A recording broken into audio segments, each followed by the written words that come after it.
And if you're like me or you, and you're protesting what they're doing, they can just turn off your chip. And you have nothing. You can't buy food.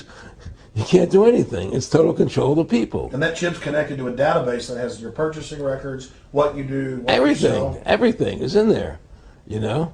And so they want a one world government controlled by them, everybody being chipped, all your money in those chips, and they control the chips, and they control people. And you become a slave. You become a serf to these people. That's their goal. That's their intentions. Eric, can you be specific about when you met Rockefeller, how it happened in these discussions?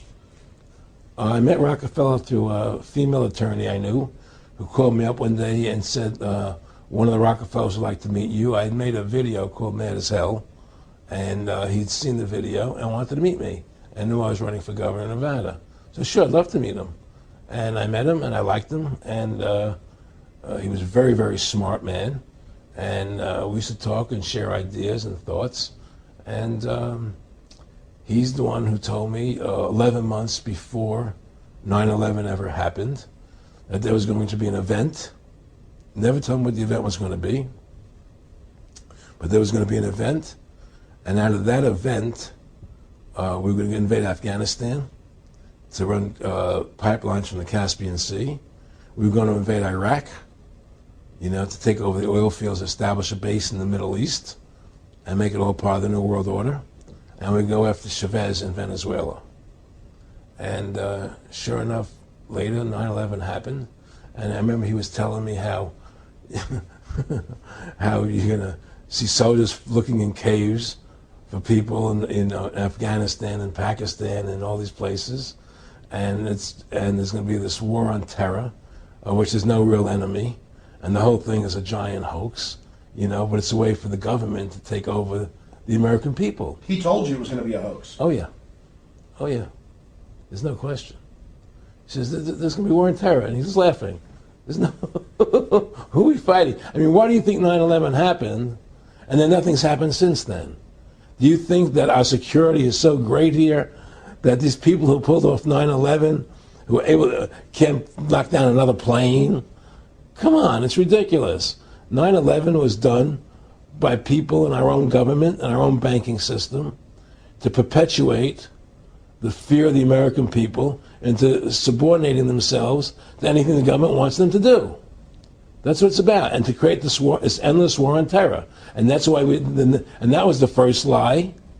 And the next lie was going into Iraq, you know, to get Saddam Hussein out with his weapons of mass destruction. That was the next lie. Now, specifically, this was a little over 6 years ago. This was 11 months before 9/11. Yeah. And Nick Rockefeller, he's a lawyer. He's become your friend over the previous years, and he's saying to you that there's going to be this big event, and then out of that we're going to have a war on terror, and it's just going to go on and on. Right, an endless war on terror without any real enemy. That you can never, so you can never define a winner. And did he say that it's going to be perfect because you can't define an enemy? It just goes on and on? Yeah, because you can't define a winner. There's no one to beat, so it goes on and on forever. And they can do whatever they want. They scare the hell out of the American public. Look, this whole war on terror is a fraud. It's a farce. It's very difficult to say it out loud because people are intimidated against saying it. Because if you say it, they want to make you into a nutcase. But the truth has to come out. That's why I'm doing this interview. The fact of the matter happens to be that the whole war on terror is a fraud. It's a farce. Yeah, there's a war going on in Iraq because we invaded Iraq. And people over there fighting, you know. But the war on terror, that's a joke, you know. And until we discover what really happened on 9/11 and who was responsible for 9/11, because that's where the war on terror emanates from. That's where it comes from. It was 9/11 that allowed this war on terror to begin. And until we get to the bottom root of 9/11, the truth of 9/11, we'll never know about the war on terror. Aaron, you said that he was, and I think it's important, and I know this about the Rockefellers from Dr. Dennis Cuddy and many others who literally, you'll be 20 years old in a lunch line at college, and there's David Rockefeller. And they're experts at recruiting and getting what they call players, and that clearly he was, I want to make it specific and just get you to reiterate what you said last night about you got 30% of the vote, you were having an effect. You made mad as hell. They knew that you'd started the Constitution Party. Yeah. They knew that you were somebody who was taking action and getting things done. You'd already made some big films, had a lot of other successes. Right. So they were trying to recruit you, and didn't it come down to the point of, hey, we are here to recruit you, and don't worry, your chip's going to say, don't mess with us. You know, this guy's don't touch. Yeah, yes, that did happen. I was definitely being recruited, but it's more subtle than that. Well, in your words, just go through the process, and then what he said to you. Well, what it is remember, we were friends, and we used to go to my house a lot. We'd have dinner, we'd talk, and he'd tell me about business investments, how you get involved in, you know, or they would help me with this business investment or that business investment. And was I interested in joining the Council on Foreign Relations?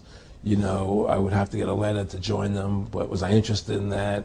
And, you know, just stuff, you know, leading you on. And I used to say to him that I never really did that because that wasn't where I was coming from. You know, as much as I like you, Nick, you know, your ways and my ways, we're on the opposite side of the fence.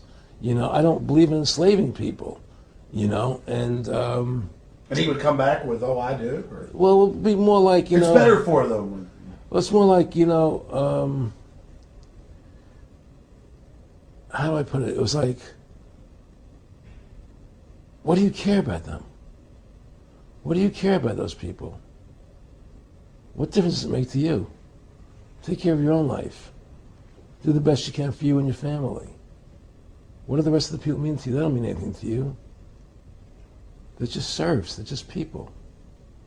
You know, it was just a lack of caring, you know, and that's just not who I was. It was just sort of like cold, you know. It was just like cold, you know. And I used to say to him, what's the point of all this? You have all the money in the world you need. You have all the power you need. What's the point? You know, what's the end goal? And he said the end goal is to get everybody chipped, to control the whole society, to have the bankers, the elite people, you know, the bankers and some governor controlling the world. And I said, do all the people in the Council on Foreign Relations believe this way you do? He said, no. You know, most of them believe they're doing the right thing. A lot of them believe it's better off being socialistic. You know, we have to convince people that socialism is really capitalism. Because America's becoming a socialist country. It's a communist country today.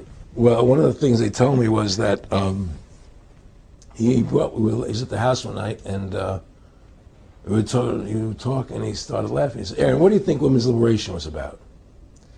And I said, I had pretty conventional thinking about it at that point. I said, I think it's about women having the right to work, getting equal pay with men, just like they won the right to vote, you know? And he started to laugh. He said, you're an idiot. And I said, why am I an idiot?